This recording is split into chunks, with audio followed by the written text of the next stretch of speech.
Hereby, I open this academic ceremony in which Mayra Pacheco Pachado will defend the academic thesis, A Network Medicine Approach to Dementia, Diagnostics and Therapeutic Applications. May I invite you to present a summary of your study and the conclusions of your thesis. Thank you. Highly esteemed Prorector, highly esteemed members of the Corona. In the next minutes, I'm going to present some of the work that I did for my thesis, A Network Medicine Approach to Dementia, Diagnostics and Therapeutic Applications. But first of all, why does dementia matter? Dementia is a syndrome with a great impact on the lives of the affected individuals, but also their loved ones. It can include problems with attention and concentration, thinking, language, memory loss, changes in behavior, mood, and personality. Dementia is also a great public health challenge and economic challenge. We expect that by 2050, we're going to have around 150 million people living with dementia. And the main issue here is that we don't have a cure for it, nor a way to stop its progression. So what stands in our way?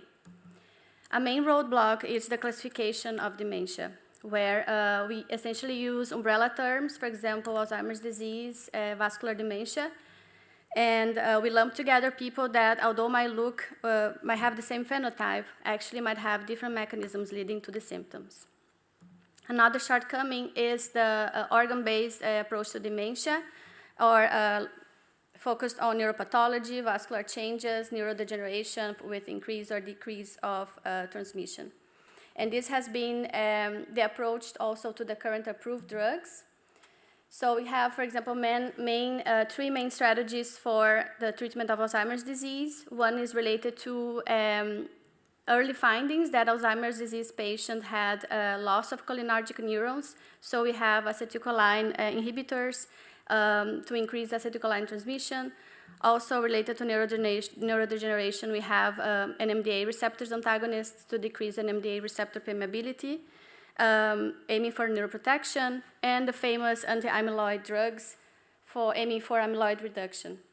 So let's have a look at the efficacy of these drugs. Here in this graph, you're going to be able to see you have the dashed line represents the baseline cognition of patients. In the upper part, we have if they improved after treatment, and in the bottom part, if there was worsening in cognition. So for the drugs donepezil and memantine, we see that patients improve over time. But when we look at lecanemab, the anti-amyloid drug, there's no improvement, just a slower cognitive decline over time. And to make things worse, not all patients benefit from these drugs. We know that for acetylcholinesterase inhibitors and the NMDA receptor antagonists, for one person to benefit, many others will need to be treated without benefit. For lecanemab and donanemab, we still don't know how many people will benefit, but we do know that 1 in every 3 people will experience side effects. So we have a main issue where with a disease that we don't know its causes, and also we cannot treat properly. So how do we move from here? A first step is to realize that the dementia is not disconnected from the rest of medicine. Dementia actually follows the traditional way of categorizing diseases based on an organ or a system. And dementia falls into the neurological category of diseases, focusing on the brain. And then we have other diseases, for example, cardiovascular, focusing on the heart, renal, focus on the kidney. So we have no account here for molecular causes. But this approach has been challenged with the publication of the Human Disease Network, which is this big network you see here with containing all known human diseases. Each disease is represented by a node or a circle, and they are colored if they belong to a certain type of disease category. And what was very interesting to see, and they are connected to each other if they share a risk gene. And what was very interesting to see is that in this network, multicolored clusters started to be formed, meaning that diseases from different classes actually shared a genetic origin. And this was the case for Alzheimer's disease and dementia, which in this network are part of a multicolored cluster that contain not only non-neurological conditions, but also metabolic, cardiovascular, respiratory, and psychiatric ones. So this is to show that definition by phenotype, by organ, or a symptom do not help us understand the underlying mechanism. So in my thesis, I focused on two potential molecular mechanisms underlying this cluster, but of course dementia. One is related to phosphodiesterase 4, PD4s. PD4 genes have been associated to not only Alzheimer's disease, but hypertension and stroke. And another mechanism is related to cyclic GMP signaling and reactive oxygen species. Genes related to this signaling have been associated to AD, hypertension, and cardiovascular diseases. So something that is common when we try to understand signaling pathways is to go to these databases, for example, the CAG pathway database, which contain a lot of information regarding signaling pathways. When we try to retrieve the ones associated to the mechanisms that we were interested in, this is what we found. You can see it's big maps containing many protein interactions, and they are not very informative in helping us deciding, for example, which biomarkers could we use to identify a dysfunction in the signaling pathways or drug targets. So in addition to that, we know more and more that proteins are not just floating around in the cell, like these maps might suggest. No, they're actually, a cell is a highly organized entity, very packed environment, and recent publications have shown, for example, you can see in this multicolored illustration of a cell, that proteins are organized in subcompartments, and they can only interact with other proteins that are in close vicinity to them. Another paper it was important, showing that a cell is organized in protein communities, and they quantify how many proteins are in each of these communities, and usually you don't have more than 10 proteins, or sometimes you have 50, but rarely more than that. So you really need to identify which are the proteins belonging to these communities and understand their signaling pathways for mechanism identification.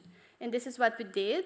In silico, with our work led by my colleague Christian Nogales, we mapped the PD4 genes to the interactome, and we extracted the protein-protein interaction network of first neighbor proteins.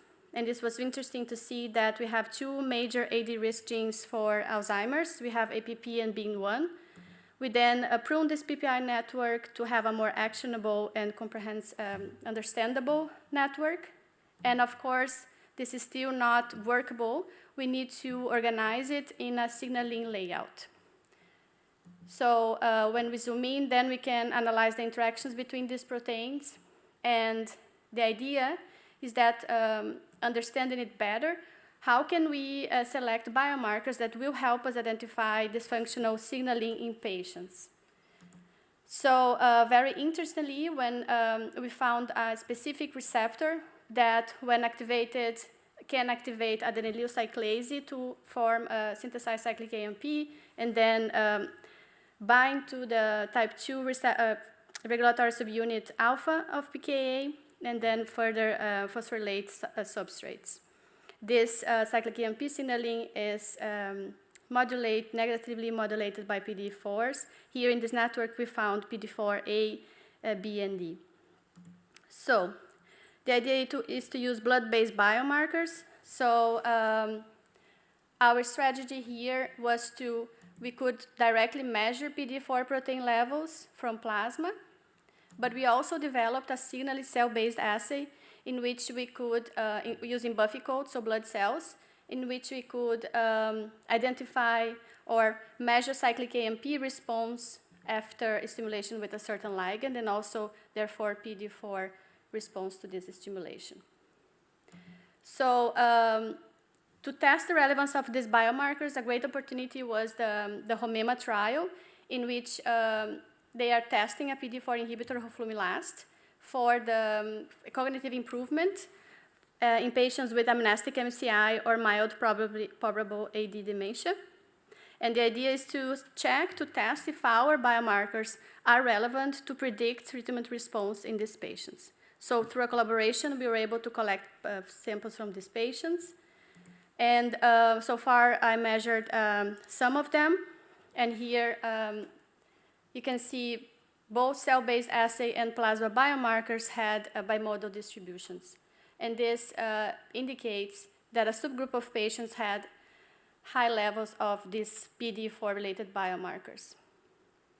And out of 23, we estimate that 6 out of 8 patients have a dysfunction in the signaling and therefore have a higher chance to benefit from PDE4 targeting therapeutics.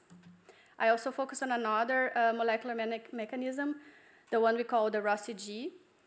It includes cyclic GMP and ROS-related genes. We did the same pipeline mapping to the interactome, retrieving the PPI network of first protein neighbors, and then pruning this network and organizing the proteins in a signaling layout.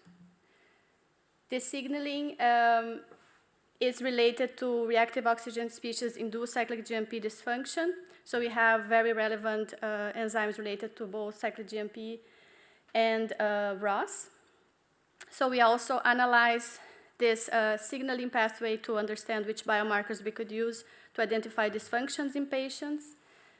And this is what we did. Here we used a cohort from Brazil of patients with Alzheimer's disease, vascular dementia, and mixed-type dementia. And when we look at all of them, we chose two biomarkers, ADMA, which is a marker, ADMA inhibits eNOS, and that therefore leads to a NO deficiency and dysfunction in cyclic GMP. So we measure ADMA. In this cohort, 4 out of 10 patients had high levels of ADMA. We also used another ROS-CG specific, more specific biomarker where 2 out of 10 had high levels in this one specifically. In our sample, these 2 biomarkers correlated, and in a more refined endotyping, we hypothesized that at least 1 out of 10 patients have ROS-CG dysfunction and could benefit from ROS-CG targeting drugs. So in conclusion, in my thesis, I proposed that we let go of the umbrella dementia classification, that we actually focused on identifying the underlying mechanisms leading to the symptoms. Here I focused on PDE4 and ROS-CG related mechanisms, and using mechanism-based diagnostics, I was able to identify subgroups that seem to have a dysfunction specifically on these mechanisms, and that they have a higher chance to benefit from mechanism-based therapeutics. Of course, many more are still yet to be explored, but for them also we will need mechanism-based diagnostics and also mechanism-based therapeutics.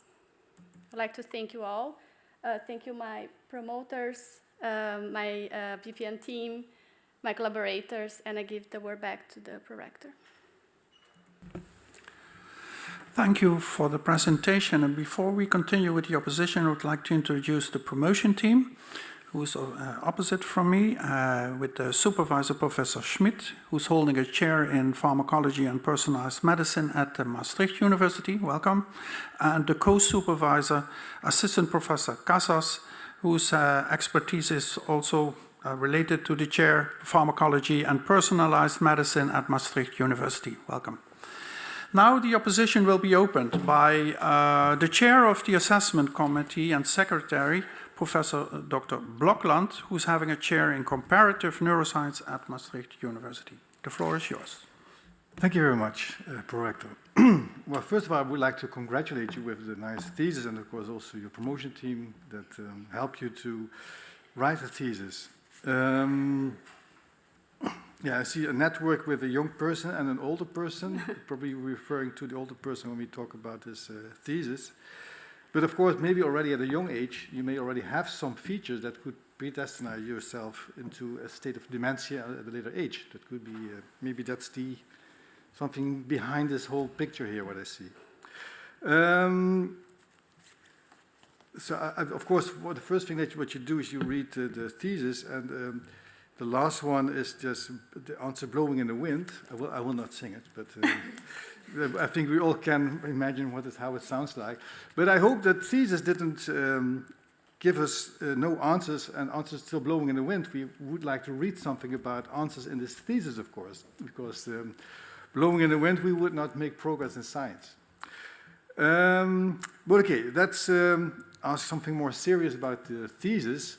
And I think it's a good approach to have a more detailed idea about Alzheimer's disease. Of course, Alois Alzheimer first defined because he found plaques and tangles, and then he thought, well, this is Alzheimer's disease, and and that's it. And we didn't make much progress.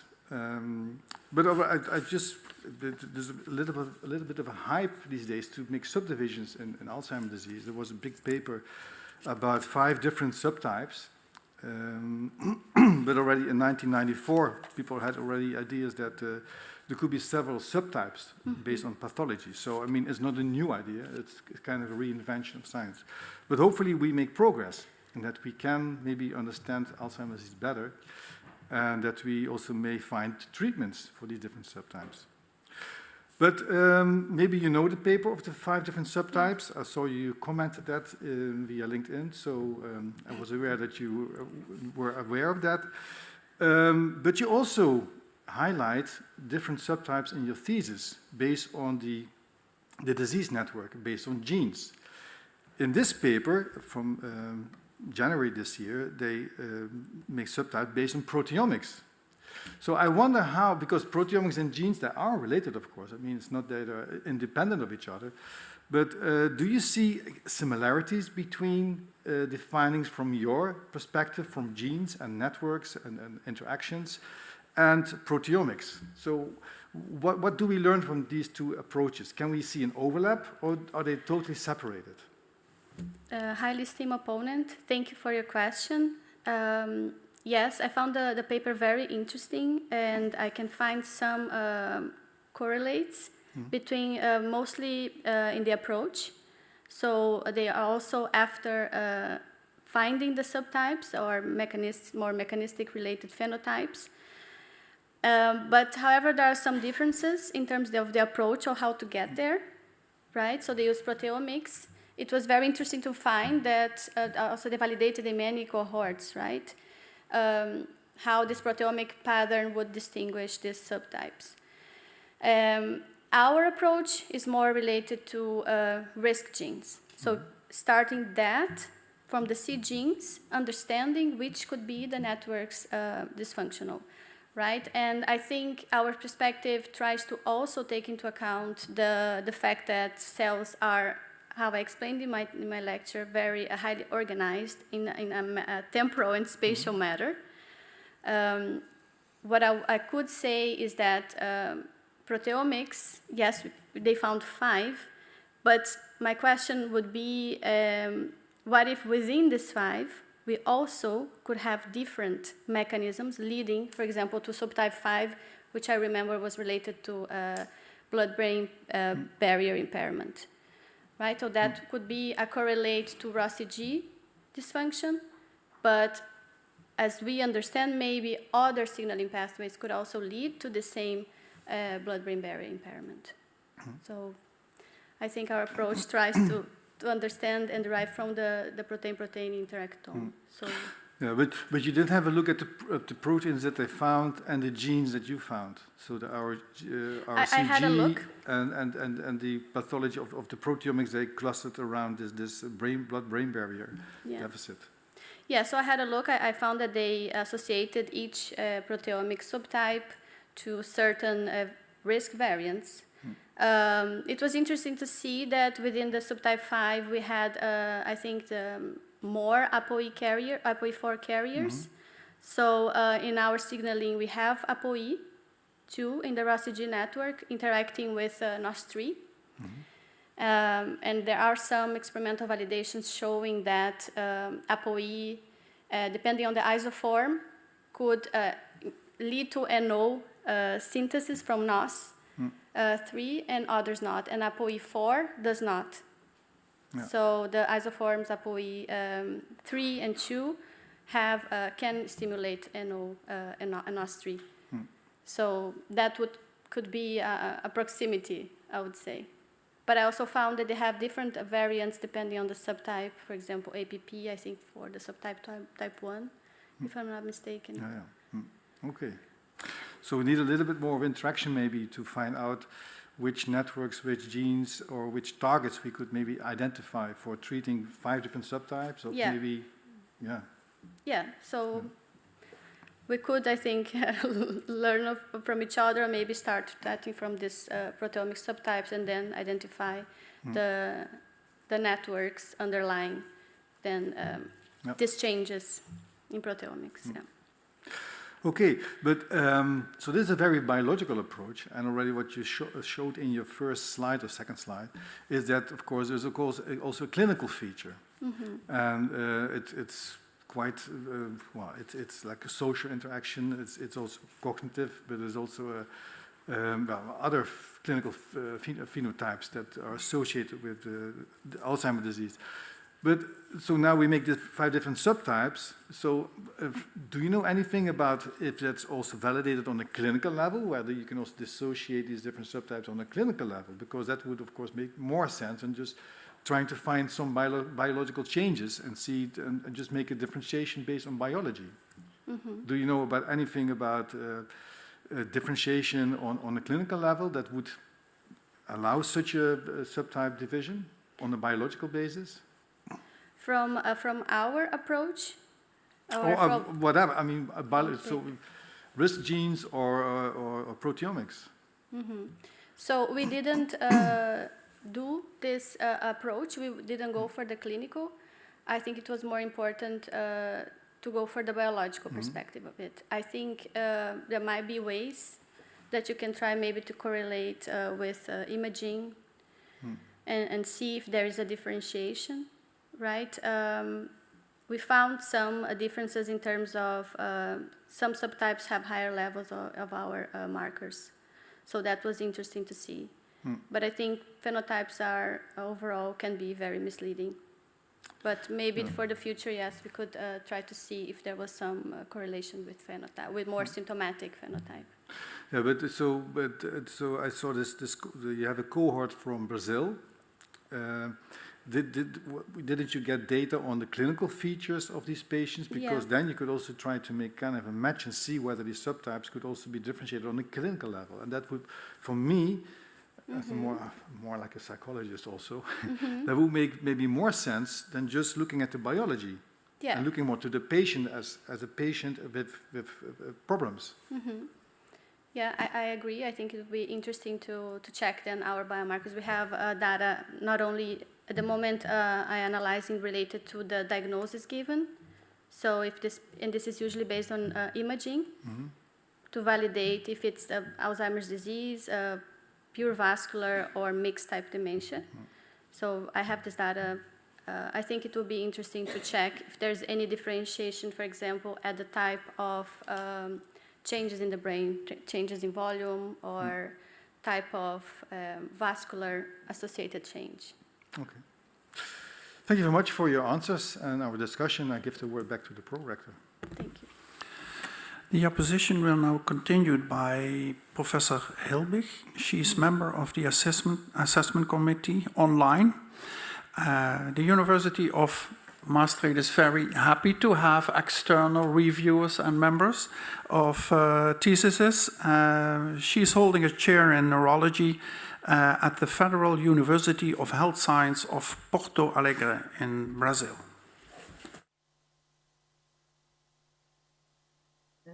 Good morning. Good morning, everybody, and good morning, Mayra.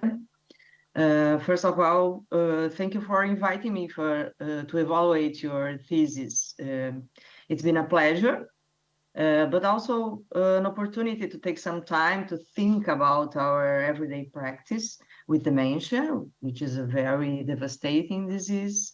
And most of the diseases we understand so little about. Congratulations for your hard work. Congratulations also to your promoter and your co-promoter and all your team and the university for this thesis, this work that now gets to this point.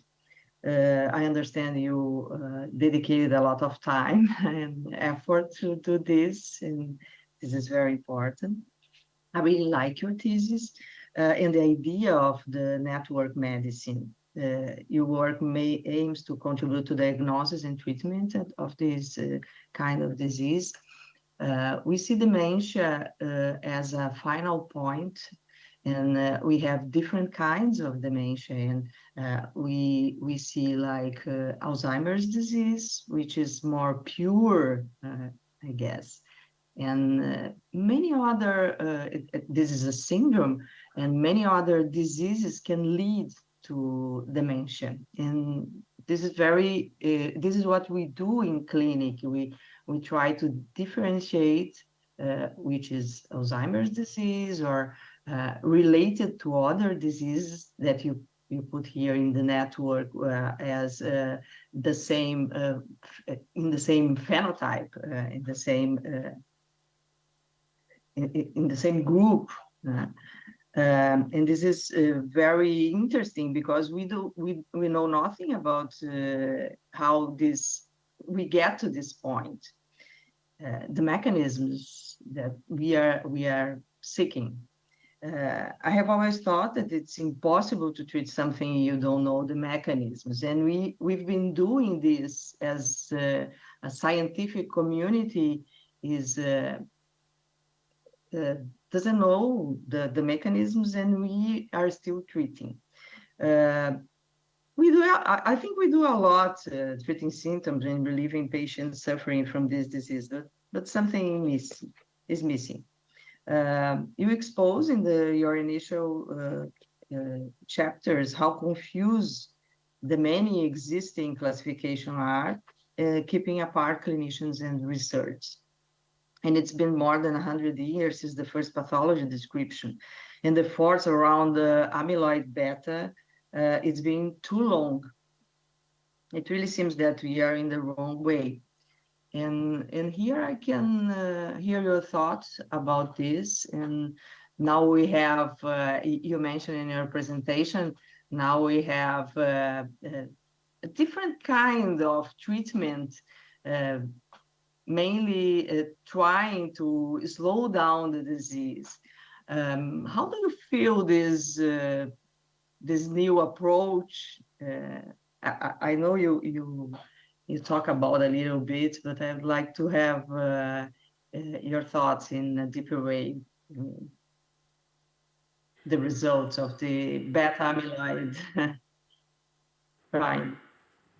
Okay, could you just rephrase? Highly esteemed opponent, thank you for your questions, but you like me to talk about the current the approval of the amyloid beta? The amyloid beta, yeah. So yes, like you said. Sorry. Yeah, you can go ahead. Okay, so yes, indeed, it's more than 100 years since the neuropathological first observations, which we know historically was not even done by Alzheimer's disease, Alois Alzheimer's, sorry. And since then, we have, I think, almost a dogma culture that was built around it that started, I think, more or less in 1992, where some authors associated the pathology as neurotoxic, neuropathological, leading to the phenotype. And since then, it just have been heavily focused on then, okay, if this is the problem, then we should remove it. And if we're able to remove it, then we're gonna cure it, right? And patients would benefit. And what happened, that did not happen. It's more than 40 trials now showing actually it's can be very hazardous, this approach, right? We have very important side effects, for example, ARIAs that can lead to brain edema and brain microhemorrhages, and we even had death associated to that. So I think as what I learned in the past 4 years is how the field is focused on that. And there's a whole movement around it, which is not only scientific, science-based, I would say.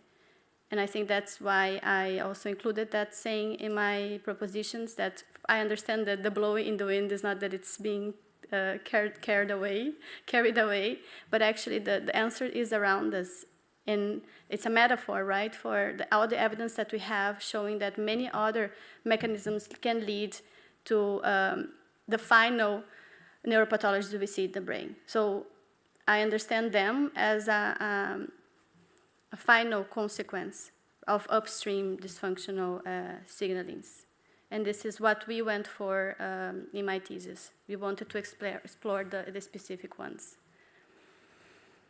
Okay, I think that many different mechanisms can lead to the deposition, because we have the scientific community have always done their best. We have started dealing with symptoms and signs, that what we can see and touch, and then we go to look at the brain, and we find this amyloid deposition and the neurofibrillary tangles, and then we say, okay, let's get rid of this. And now I think we now have the tools to go deeper, and maybe shift to molecular biology, if it makes this sense during the way. So at this moment, although you won't have all the answers, I would like to hear your thoughts about findings that in what you predict in the future. You have studied two possible mechanisms, two different models suggesting biomarkers to stratify patients. And you really did this in one sample from Brazil. Do you think your proposed test is feasible and can commercially be available to screening this kind of patients? They have been, have you tested in healthy patients to see, to get a cutoff? This is disease, this is normal, or they have been tested somehow, and how confident you are that they predict dysfunction in the chosen cutoff, the test that you propose? Mm-hmm. So yes, for sure, this is translatable to the clinics. That was on one of the guiding principles when we were establishing the biomarkers, that we could use tools that would be ready for the clinic. So that we also applied a similar workflow with a clinical trial for HFpEF, that we also were working with mechanism-based biomarkers. And so the whole setup is built to offer a ready to use in the clinics. And we actually did this all. Do you think just the blood-based test is enough to do this? Sorry, I didn't hear it. Do you think the blood-based test is enough? I mean, when you go to the clinic and get the samples, do you think the blood-based test is enough to say the mechanism is dysfunctional? For sure. They were precisely designed for that, right? For Okay. Also an accessible way via blood. Yes. Yeah, that's a big contribution. When you think about mechanisms of disease or disease models, do you believe we can sort out patients in just one mechanism? You studied two different mechanisms, and with the patients, you say that both of them, both the PDE and the ROCG mechanisms, they are both related to cerebrovascular diseases. Do you think we can have many mechanisms, or just, I know it's a difficult question, but if you have one mechanism, you can get the disease, or do we need more than one mechanisms to get the disease or to get the dementia? How many patients? For the sake of time, mechanisms? I'm sorry, for the sake of time, as we have 3 other opponents, I would like to ask the candidate to give a small, short answer on this question and in this very interesting discussion anyway. Okay, thank you. Yes, definitely. We can test both hypotheses, right? But you can have one would be enough to lead to the phenotype, to the symptomatology. And who knows, I don't know, we might have more than one at play. But yes, fundamentally one. Mm-hmm. And both endotypes you studied, we are related to cerebrovascular disease. Excuse me? I'm sorry. Sorry, we would like to continue the discussion with the other opponents. For the sake of time, they also need the floor and to address their questions. So the opposition will now be continued by Dr. Cavill, member of the assessment committee with expertise in advanced computing science and here at Maastricht University. Dear candidates, thank you for the opportunity to read a very interesting and thought-provoking thesis, and congratulations to both you and your promotion team. In the thesis, as we've heard in the presentation, you have quite a radical rethinking of our approach to medicine, diagnosis, treatment. And I wanted to explore with you where the scope of network medicine might be in some more different situations. So recently I worked with the ICU in Maastricht, the intensive care unit. And we wanted to cluster patients because it's been shown that if patients with similar needs are housed together in the ICU, this leads to better treatment because you can allocate the staff more efficiently, and the staff also have better expectations of what's going to be going on in their area. And so we used 26 routinely collected laboratory measurements and performed a very data-driven clustering. So this is really looking at the symptoms, what's going on in these patients, as opposed to your mechanism-based network medicine. So given that we had no information in our model on these molecular mechanisms of the root diseases, and we were just purely clustering the patients by symptoms, what would a network medicine approach to this problem in ICU look like, was what I was wondering. Do you have any ideas, any suggestions for me on how we could change our approach or do something different? Or is it just the case that network medicine doesn't apply to this particular problem in ICU? Thank you, esteemed opponent, for the questions and the words. Well, I think it's a big of a pickle, right? That we have different people at the ICU for different reasons, I would say. I think it's difficult from we need to have some sort of similarities between them. So from my perspective, we would have different networks at play, dysfunctional networks at play, depending on why the patients end up in the ICU. So I'm not sure we could apply, but of course then we could see if there are patients with a similar reason there and explore their specific conditions, and then from there onwards try to identify then potential C genes and look for, but my perspective also always based on the molecular mechanisms leading to the dysfunction. Yeah, thank you.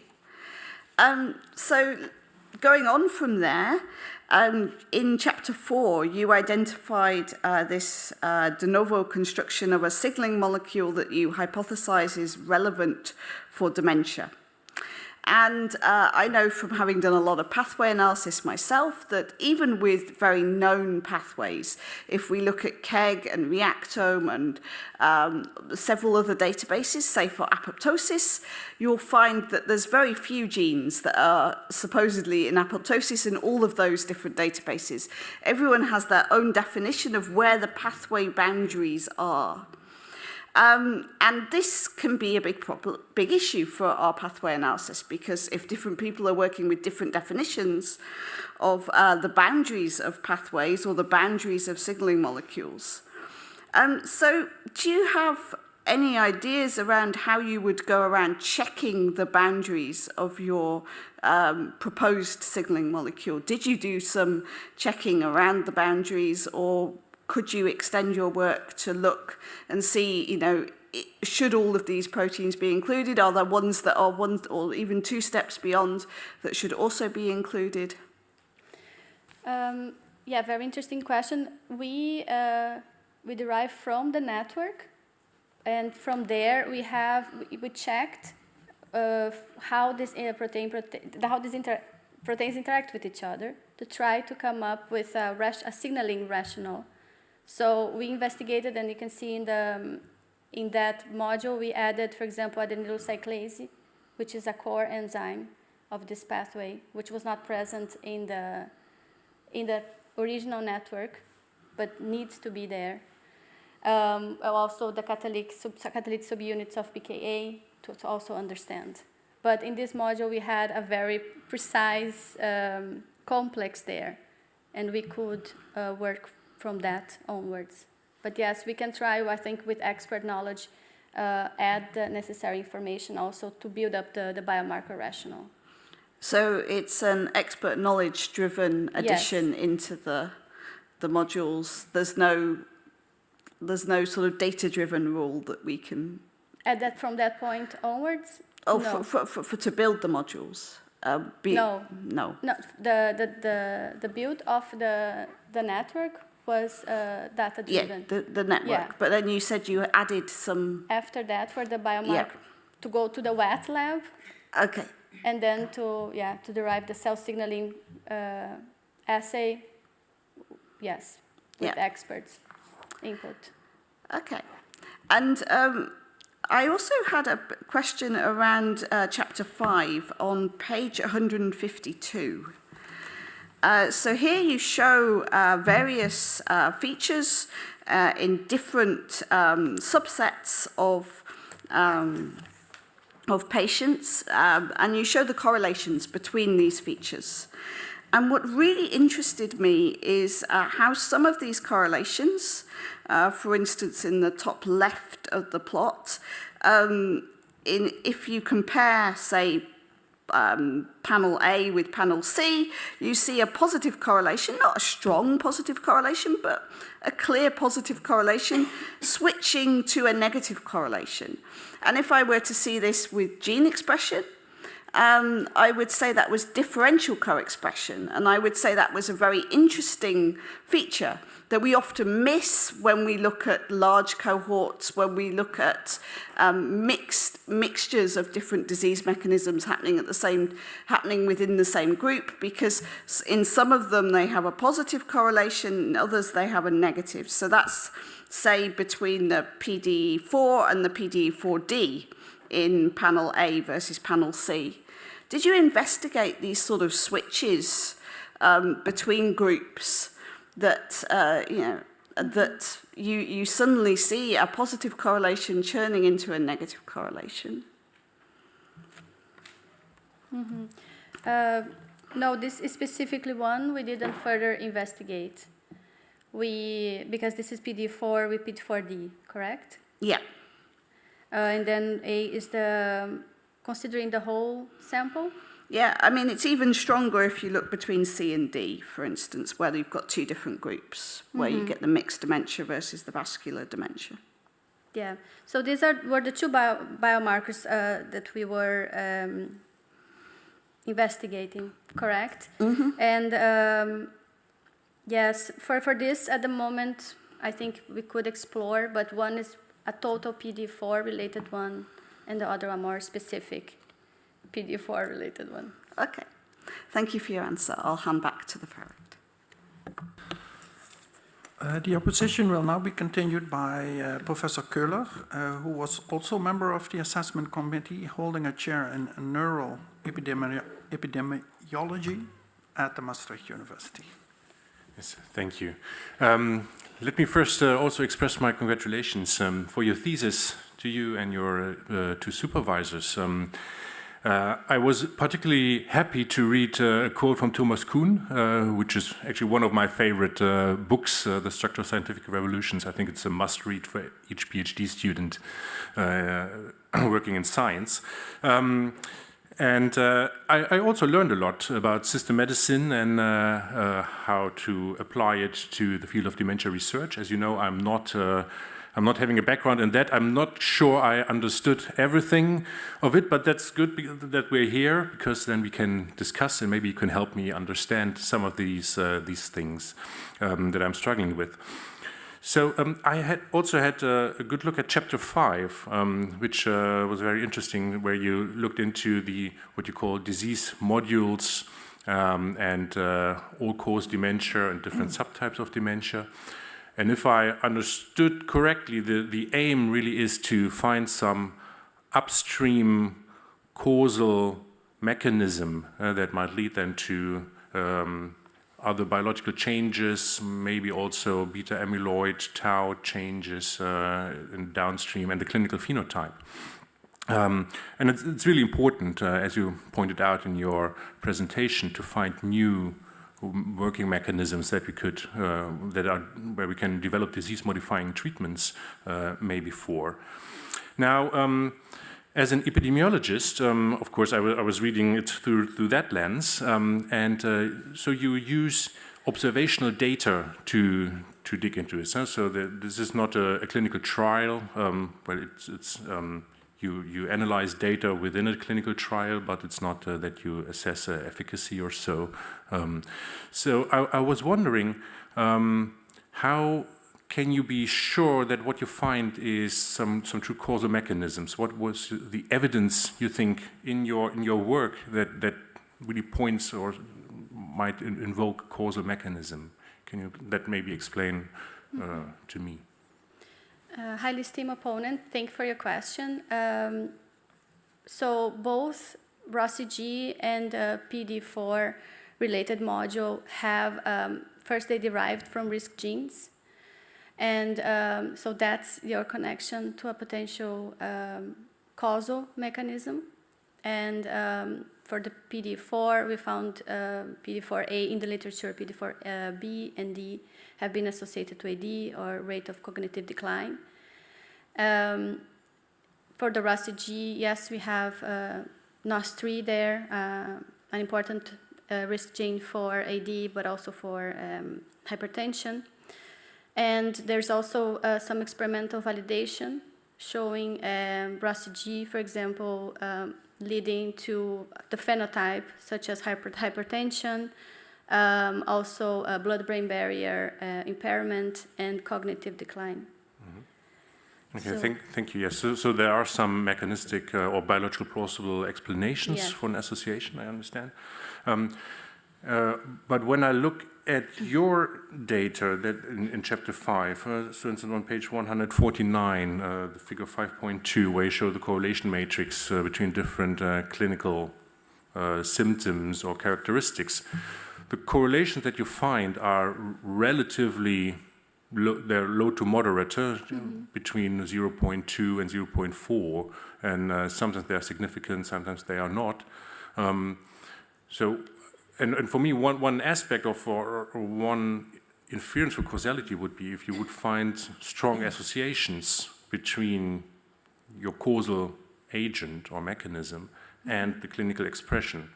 And especially for cognition, I was surprised not to find stronger associations, because ultimately the aim is to change prognosis, right, with your with a new treatment. But so you took the MMSE and the associations were not too strong. I wonder, were you surprised by it yourself? Would you have expected stronger associations, or? Okay, no, not really. Not really surprised, because we are working, our approach is to identify the subgroups of patients which would have a dysfunctioning ROS-G or PD4. So we explored the potential association of our phenotypes, of our mechanisms with potential different phenotypic symptomatic manifestations, But for us, what is important, but you see, we expect a small group, right, a subgroup of patients only to have this specific dysfunction. So that's how I would explain the low association. So not all patients within would have a ROS1 or a PD4 related dysfunction. Yes, and that brings me to another question, because you looked at subtypes, which are defined based on the distribution of PD4 levels or NOX5 levels. Did you also look continuously, or maybe into things like tertiles or so, to try to get an idea whether there's kind of dose-response relationship between higher levels and more severe expression of the phenotype? Because this would be another point towards causality, finding a doses-response relationship. No, so we looked for the bimodal or multimodal distribution to make an inference of which patients could have potentially a dysfunction, a marker showing or suggesting a dysfunction in either ROS1 or PD4. With HOMEMA, we had a statistically different subgroups, so that was very interesting to see. And the ROS1, we also have, we derived the ROS1 with our experience from hypertension and heart failure. And in hypertension, we also saw the subgroup, and that's where we based the cutoffs here. But the cutoffs, it's an inference and also can be within a range, right? And of course, the ultimate validation will have to come when we bring this to a clinical trial where we stratify patients.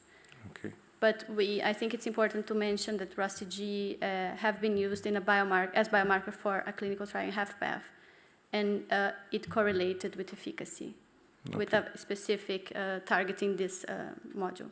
Okay, thank you. Well, then I give the word back to the prorector, and I'm happy with your answer. Thanks. Thank you. Thank you. And the opposition will now be continued by Dr. Menschel, member of the assessment committee.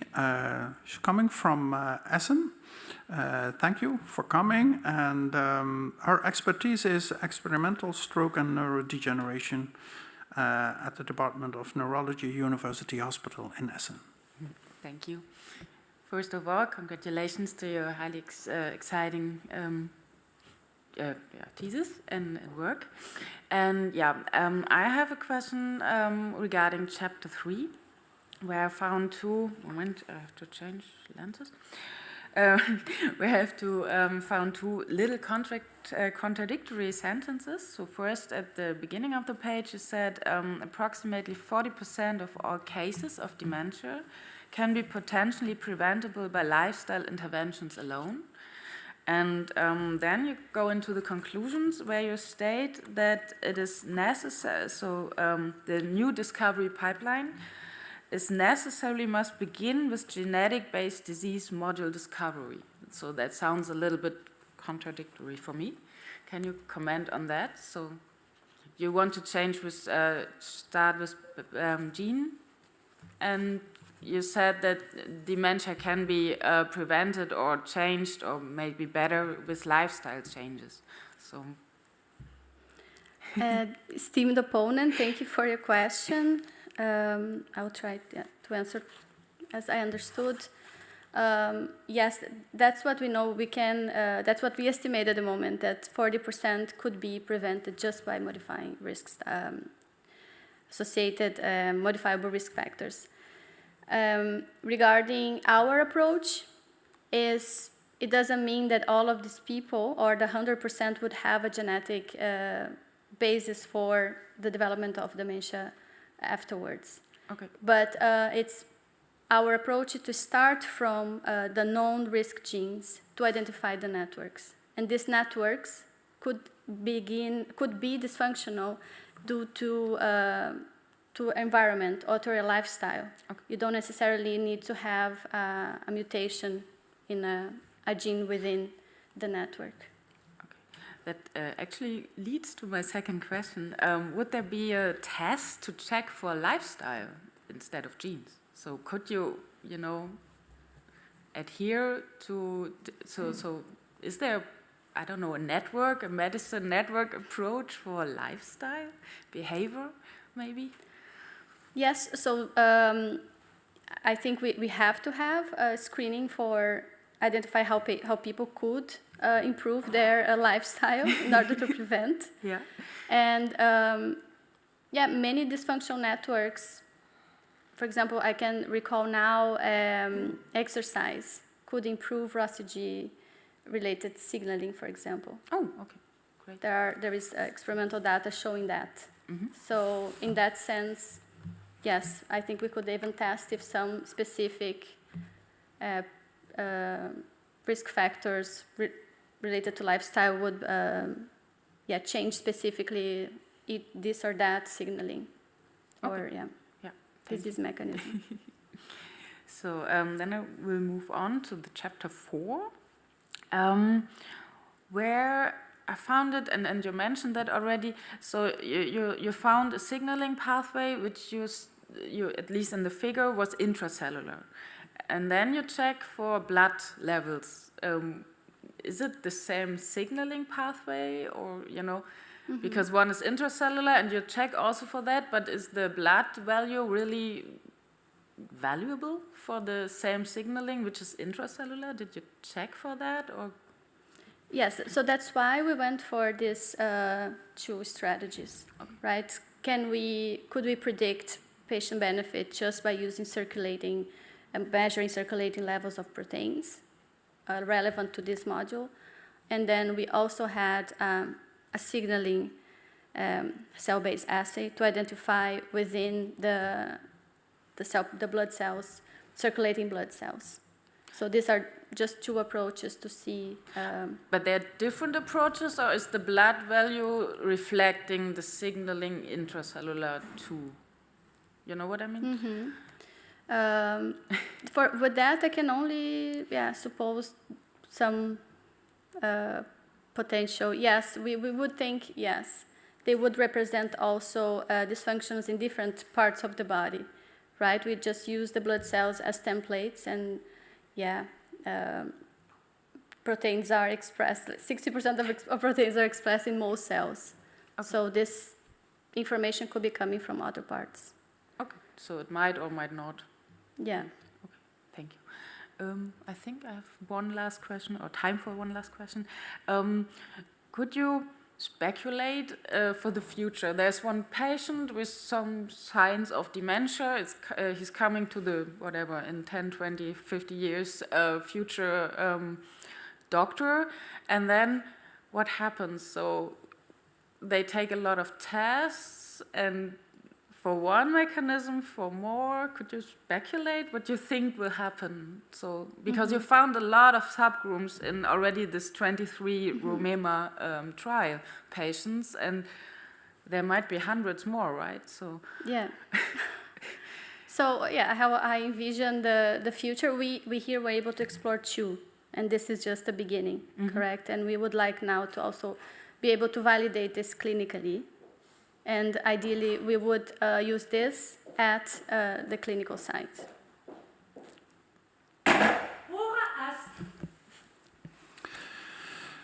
Mayra Pacheco Pachado, the time appointed for defending your thesis has passed. The degree committee will now withdraw to discuss the quality of your thesis and your defense, and I request you and your company await the results of our deliberations and our return in this room. Please all rise.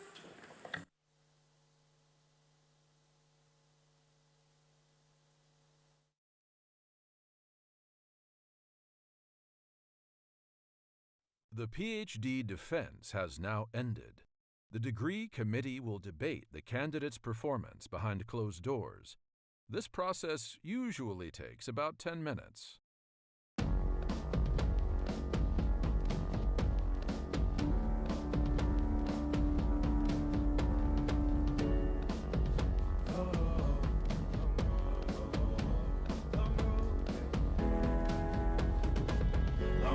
Southside, 7 miles in my rearview mirror. I know what it felt like. My goals only getting clearer. East side to the west side. No place like home. If it's questions that you've got, go the extra mile and die. Oh, oh, oh, oh, oh, oh.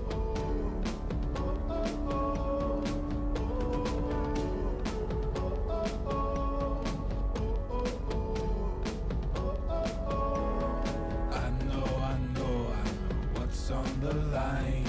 I know you know that I can't read your mind. Years can't fly by now, don't waste all your time. Cause I'll go the extra mile. Long road to the south side, 10 miles in my rearview mirror. I know what it felt like. My goals only getting clearer. East side to the west side, no place like home. If it's questions that you've got, go the extra mile and die. On the dash, got my laces tied. Long road, I don't waste no time. Break rules because fate decides. With the team and we chase the light. I make a move, fall down, shake it off. I hate to lose, bad branch, break it off. No room for negativity, praise and love. Prepare for deep part cause we're taking off. Get the mileage, traveling so far from home. Gathering knowledge, other connections. I put the time in to get everything I ever hoped for. It's a challenge and we all in. It's a better future that we go for. And even though these nights seem long, I know that I am never on my own. Know you've won the battle once you've grown.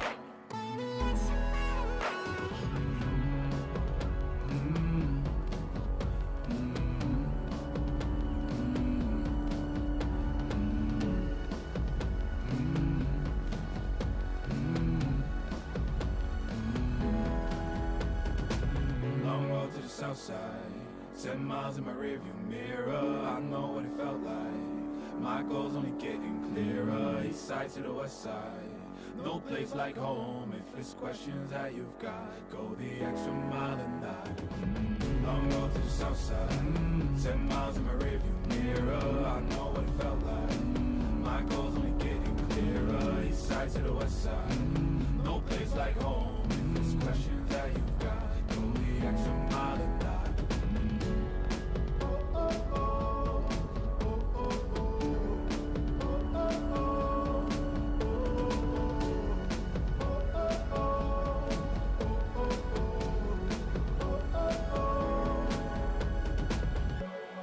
What's on the line? I know you know that I can't read your mind. Years can't fly by now, don't waste all your time. Cause I'll go the extra mile.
Please be seated.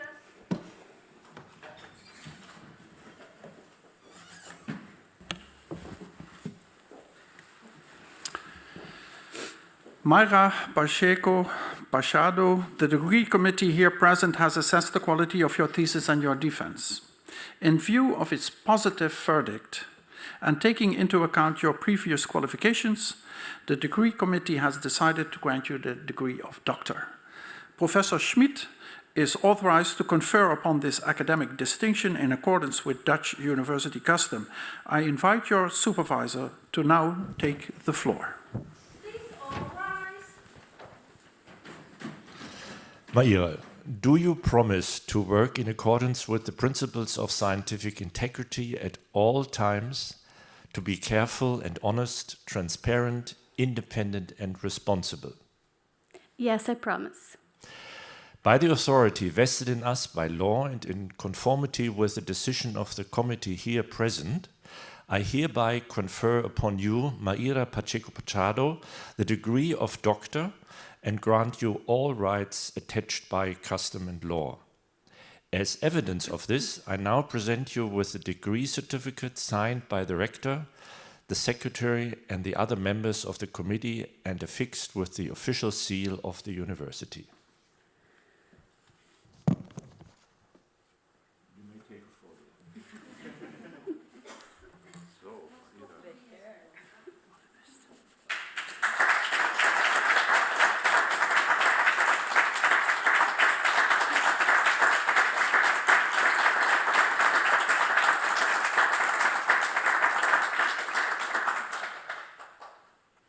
Please be seated.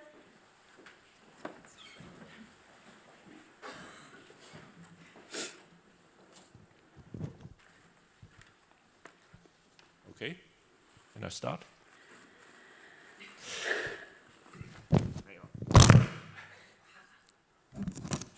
So. Dear Mayra, family, guests and colleagues. Mayra, you first encountered our team during your master in drug development and our network medicine concept, and saw an opportunity to apply this concept to psychiatric disorders. Joining us, you faced not one but two charming quirks of academia. First, you lacked lab experience, but had a contagious enthusiasm that one could not resist inviting you to our team. While we can teach methods and know-how, enthusiasm is a gift you brought in spades. Second, the ever-looming specter of funding, or more accurately, the lack thereof. Together with Jos, we penned what must have been a compelling tale as we somehow secured your financial PhD support. Those were the days when PhD fellowships were judged with fairness, now lost to folklore. Mayra, the joy and excitement in your eyes when we received the approval email were unmistakable. Your eyes were wet from emotion, or was it just the Dutch weather? I don't know. So our full-time collaboration began. What a ride. We agreed to tackle Alzheimer's, cognitive impairment, vascular dementia, and all the other names this complex symptom has been given. You quickly established yourself as the Candido Rondon of Alzheimer research, uncovering facts like Alzheimer never actually met an Alzheimer patient, and introducing us to Oskar Fischer, the unsung hero of its discovery. We disrupted the field together with Alberto Espay, applying our innovative concept to Alzheimer's, cognitive impairment, vascular dementia. Our quest wasn't just about repurposing drugs, it was the thrill of the hunt for low-cost, non-omic diagnostics, making precision intervention not just a dream, but a reality. Beyond the lab, Mayra, you've embraced life in the Netherlands, finding love, laying down roots, and navigating the complex world of international relocation. Your dedication to your family, especially in supporting your mother through tough times, has been inspiring. As you will now return to clinical practice, I do not doubt that your perspective on psychiatric diseases will forever be changed. The future will revolutionize how these diseases are named, diagnosed and treated. Stay in touch, Mayra. Your preclinical work lays the foundation for what we hope will be the first mechanism-based treatment for subtypes of Alzheimer's, cognitive impairment and vascular dementia, whatever we're calling it these days. But today we celebrate you, Mayra. Congratulations on this incredible milestone, and to say it with soccer, que bonito é. Brazil, olé, olé.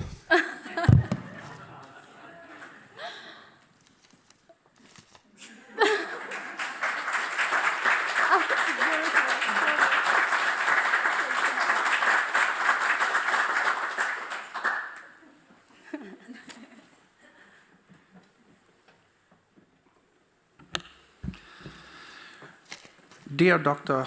Pacheco Pachado, also on behalf of Maastricht University, I congratulate you with the degree you have acquired. You did a wonderful job. I personally was struck by proposition number 11, was also referred to. So the answer, my friend, is blowing in the wind.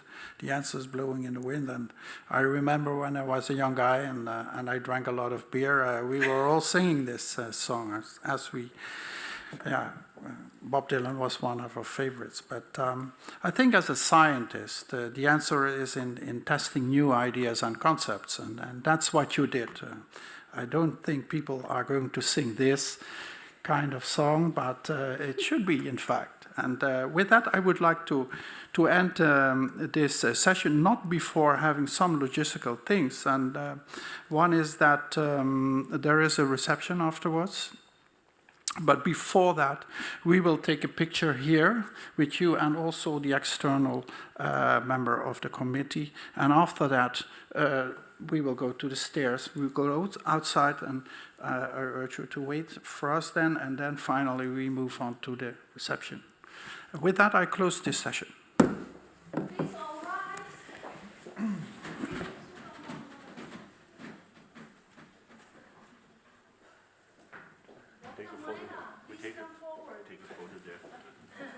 Supervisors, please. Please stand here. Then supervisors next here. Recording stopped.